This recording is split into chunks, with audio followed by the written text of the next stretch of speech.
abokina kai da jan yar gata ko a cikin dangi na tarasan ta kere mata.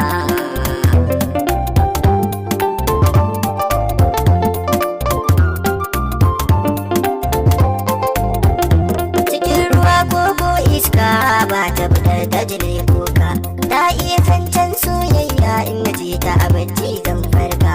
Zuciya kullum kaunar ta dangi na sa albarka, ta nuna mini tsantsar soka ce sa sai na aure ka. Nan take hawaye na ta zuba a ido na ba zan manta ba.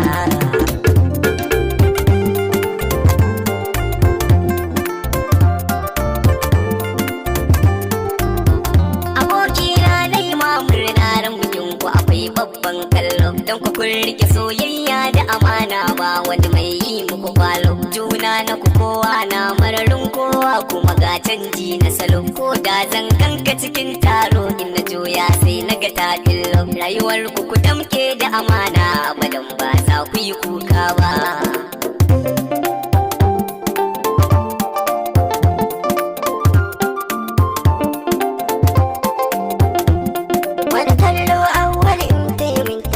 Na yarda tana sona, kuma bacin ran ta garin shi ne ta ga an hango ni cikin rana. Ko ta taron dangin sun je hankalin ta gaba ɗai na gona, dan uwan ta gaba ɗai sun shaida duka soyayyar ta tana gona. Tukar buri na gana aure ki irin ki kwarai ban samu ba.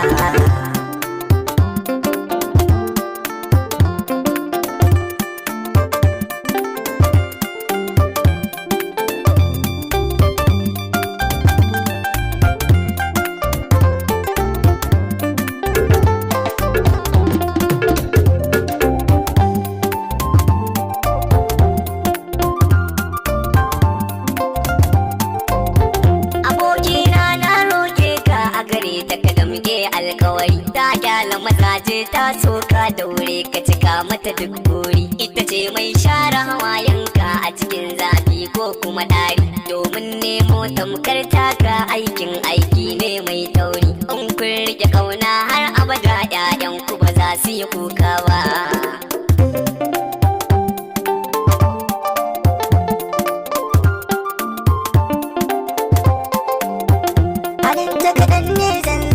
Ku biyo ni ba zan faɗi karya ba. Kyawun fuskar ta da dogon gashi irin da ban ji akwai wata ba. Ilimin boko da na addini ta samu banga kamar kewa. In har na tuno halin ta na kirki mai na ban gina yo wata ba. Fatan alkhairi na yi mana kwalla ba za mu wasar ba.